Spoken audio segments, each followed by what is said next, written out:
AP రాజకీయాల్లో విచిత్ర పరిస్థితి కనిపిస్తోంది. తాము అధికారంలో ఉండగా పదే పదే ఓ బడా లీడర్ను విమర్శించిన వైసీపీ ఇప్పుడు ఆయన విషయంలో మెతక వైఖరి అవలంబిస్తోంది. ప్రభుత్వంలో నెంబర్ 2గా ఉన్న ఆ నేతను పల్లెత్తు మాట అనడం లేదు. అంతేకాకుండా ఆయనకు దగ్గరయ్యేందుకు ప్రయత్నాలు సైతం చేస్తోంది.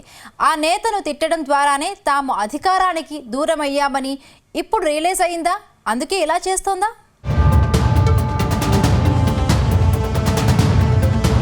ఆంధ్రప్రదేశ్లో ప్రతిపక్ష వైసీపీ రూట్ మార్చినట్టు కనిపిస్తుంది. గత కొద్ది రోజులుగా పవన్ కళ్యాణ్ను వైసీపీ విమర్శించడం లేదు. కేవలం చంద్రబాబును మాత్రమే టార్గెట్ చేయడం చర్చనీయాంశంగా మారింది.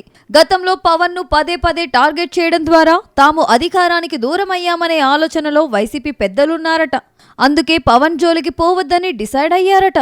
అందుకే పిఠాపురం పర్యటనలో వైసీపీ అధినేత జగన్ పవన్ కళ్యాణ్ను విమర్శించకుండా చంద్రబాబును తిట్టారని పొలిటికల్ పరిశీలకులు అంచనా వేస్తున్నారు. పిఠాపురం పర్యటనలో పాపం పవన్ సినిమాల్లో నటిస్తే సీఎం చంద్రబాబు రాజకీయాల్లో నటిస్తున్నారని జగన్ అన్నారు. గతంలో ఎప్పుడూ కూడా పవన్ విషయంలో ఇలాంటి మెతక వైఖరి వైసీపీ అధినేతలో కనిపించలేదు. పవన్ పై అవసరమున్నా లేకపోయినా వ్యక్తిగత విమర్శలు చేసే జగన్ సొంత పార్టీ నియోజకవర్గంలో పల్లెత్తు మాట అనకపోవడమే చర్చనీయాంశంగా మారింది.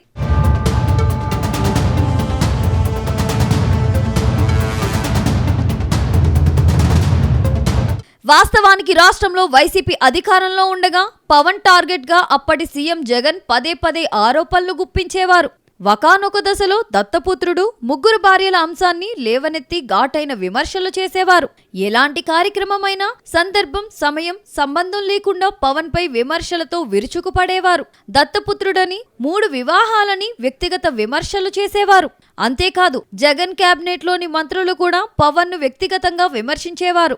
ఈ అంశాలన్నీ అసెంబ్లీ ఎన్నికల్లో వైసీపీకి తీరని నష్టం చేకూర్చాయని వైసీపీ ఆలస్యంగా అర్థం చేసుకుందనే టాక్ సైతం వినిపిస్తుంది.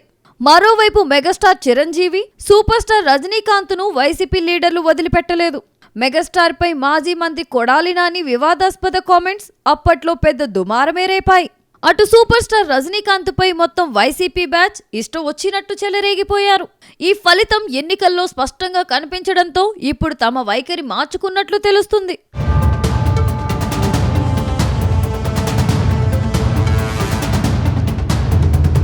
మరోవైపు అసెంబ్లీ ఎన్నికల్లో వైసీపీ ఓటమికి పవన్ కళ్యాణ్ ముఖ్య కారణమయ్యారని వైసీపీ అనుకుంటుందట. పవన్, చంద్రబాబు చేతులు కలపకపోతే తమకు ఇంత డ్యామేజ్ అయ్యేది కాదని భావిస్తుందట. అప్పట్లో పవన్ కళ్యాణ్ను అనవసరంగా గెలికి నష్టపోయామే అనే భావనలో పార్టీ నేతలు ఉన్నారట. ఇక మీదట అయినా పవన్ కళ్యాణ్తో శత్రుత్వం కాకుండా మిత్రత్వం పెంచుకోవాలనే ఆలోచనలో ఉన్నట్టు తెలిసింది. అందుకే నేరుగా పవన్ను విమర్శించడం తగ్గించేశారట. కేవలం చంద్రబాబుని తిట్టడం ద్వారా రానున్న రోజుల్లో పవన్ కు దగ్గర కావచ్చనే ఆలోచన వైసీపీ పెద్దలలో ఉందని సమాచారం.